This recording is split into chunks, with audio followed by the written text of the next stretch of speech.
in February, I was on my way back from Unravel. We just got in the car and I was knitting on the sock, and I wanted to knit on the way home because it was about a 4-hour drive home. So I decided I would unpick my waste yarn for the afterthought heel and pick up the stitches and knit the heel in the car. Now by the time we got in the car, after we packed up from the show, it was already getting dark, so trying to see what I was doing was a bit tricky.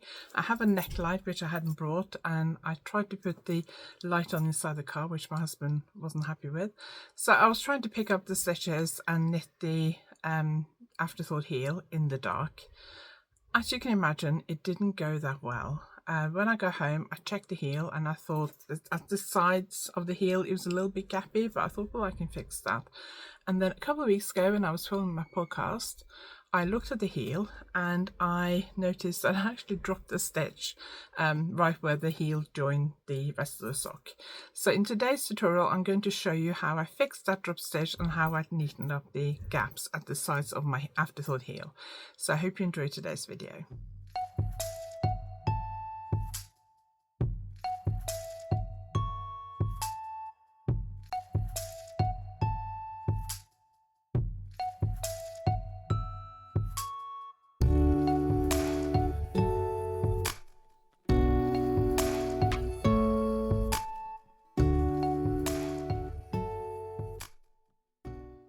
If you're new here, my name is Anniken. I design knitting patterns. I teach knitting workshops online and in person, and I sell yarn through my website YarnAddict.co.uk. If you like this video, please give it a thumbs up, and if you haven't subscribed yet, please consider subscribing. So as I mentioned earlier, I picked up the stitches for this afterthought heel when I was coming back in the car after Unravel in February.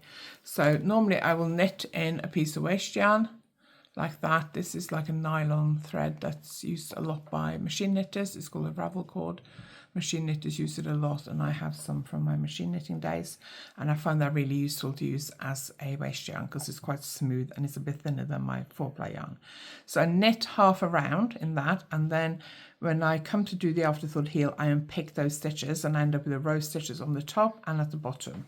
And I was doing that in the car, and it was probably about 6:30, I expect, 6 o'clock. So it was starting to go a bit dark because it was February. So I struggled a bit to see what I was doing because I didn't have my neck light with me.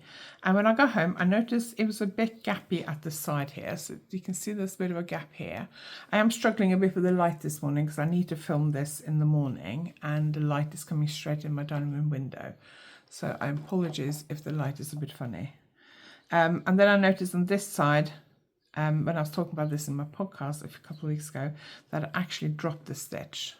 So let me show you how I would deal with these two problems. So first we're going to deal with this dropped stitch because it has unraveled a couple of rows.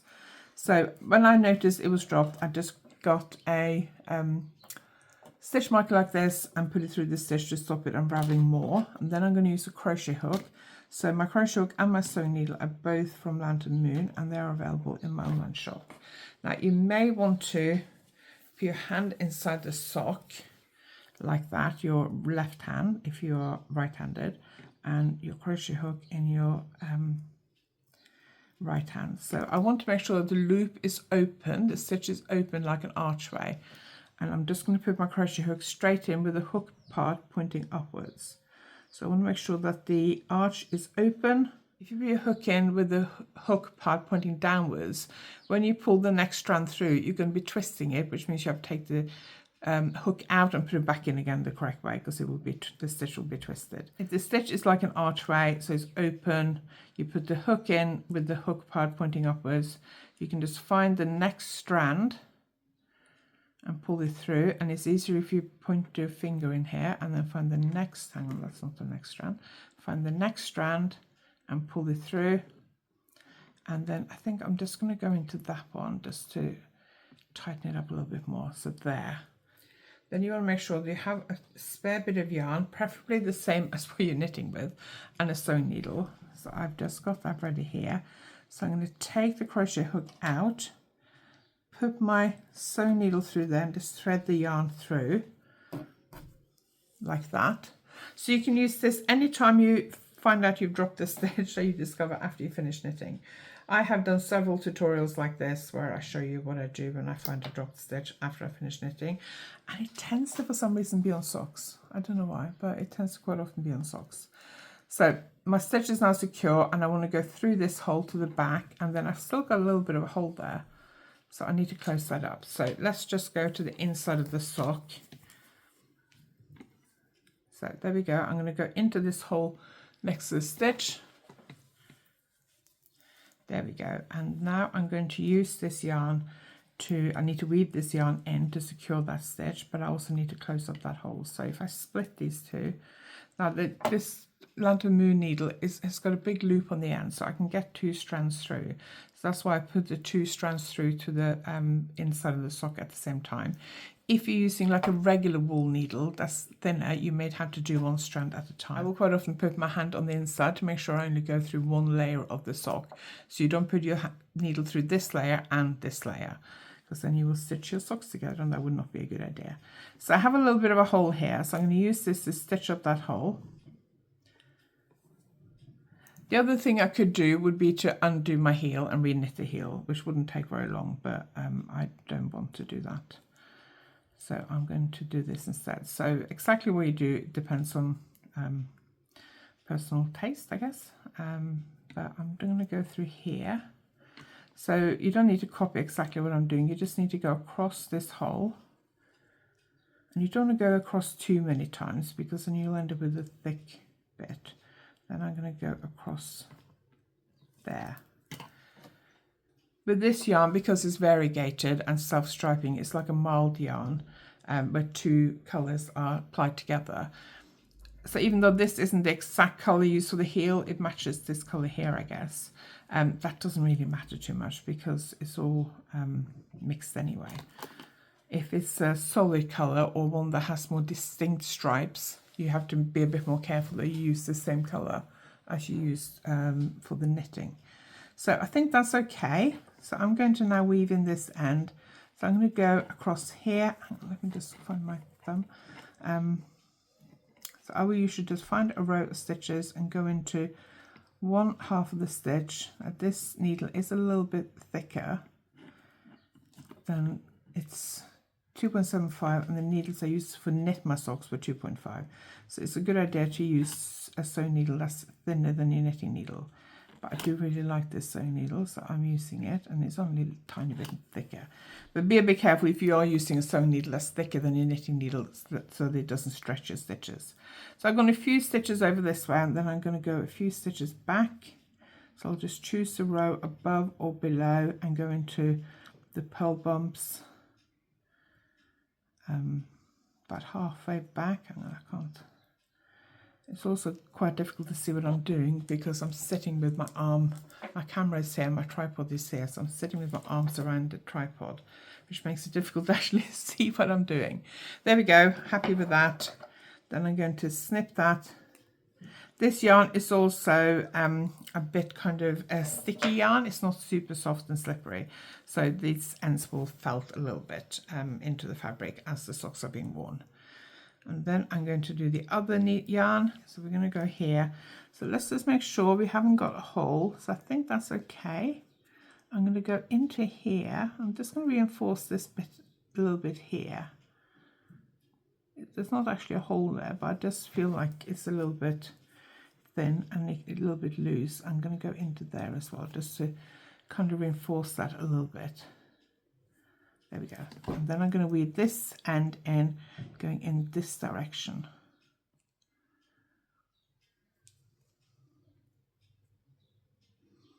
So depending on the yarn and how open the fabric is and how slippery the yarn is, will do sort of probably 6 to 10 stitches in one direction. And then I will go halfway back again. So this needle is a little bit thicker than the yarn. Which makes it a little bit more difficult. I probably should have used a thinner sewing needle for this, but oops. There we go. I'm struggling a bit to pull it through. There we go. So that's that side done. So let's do the other side before I turn it back the other way around. So on this side is where I joined in the yarn for the afterthought heel, and you will always get a gap there because where you join in the new yarn it will be a bit loose. When I remove the waste yarn and join in my new yarn, I just leave the tail of my new yarn hanging down, which does make it a little bit loose, but I tighten that up afterwards. So I've still somehow managed to get a bit of a hole here. So because I'm weaving in this end anyway, I'm going to use that to just close up that hole. I would not recommend picking up stitches for a heel in a dark car. I think I was trying to like turn the inside light on in the car to see what I was doing, which was upsetting my husband a little bit who was driving. But I really regretted not doing this at the show before we finished, but I didn't have time. I also feel like I should have just left the heel at the end of the show, cast on for the second sock, because after I finished this, I tried to cast on for the second sock in the car and do the first round and made a right mess of it. So I should have probably planned that a little bit ahead of time, but that's okay. Okay, so I'm just going to cross there a couple of times just to close up that hole, and then I'm going to go and weave in this end.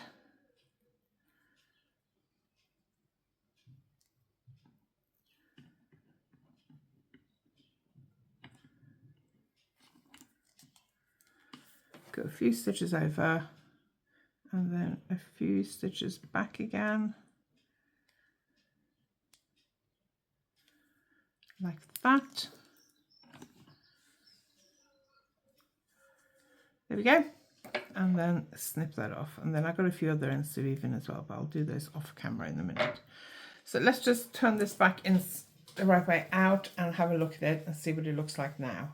If you make a mistake and you're not sure to unpick it or not, try fixing it first, and if you don't like it, so you could try fix it but not weave in your ends or not trim your ends, and then if you don't like it, you can then just go back and unpick it later, but at least you've tried. And because these are socks and they're for my husband, he's not that fussy. No hole, happy with that. And then on the other side, I can't remember which side I dropped the stitch on now, I think it was this side. No hole, I'm happy with that. And my husband won't know anything because he's not a knitter, so he won't be able to know that there's a problem there, and I don't even think if I gave this to a knitter they would notice. So let me know if you've done anything like this before, if you've noticed a dropped stitch or a split stitch or anything like that after you've cast off your sock or any other project. You can use this for other projects, not just socks. I have a few other tutorials of a similar nature where I have found a split stitch or a drop stitch after I've cast off, so I'll link some of those below. If you have any questions, ask them below this video. Thank you very much for watching, I really appreciate it. If you like this video, please give it a thumbs up, and if you haven't subscribed yet, please consider subscribing. I will see you next time.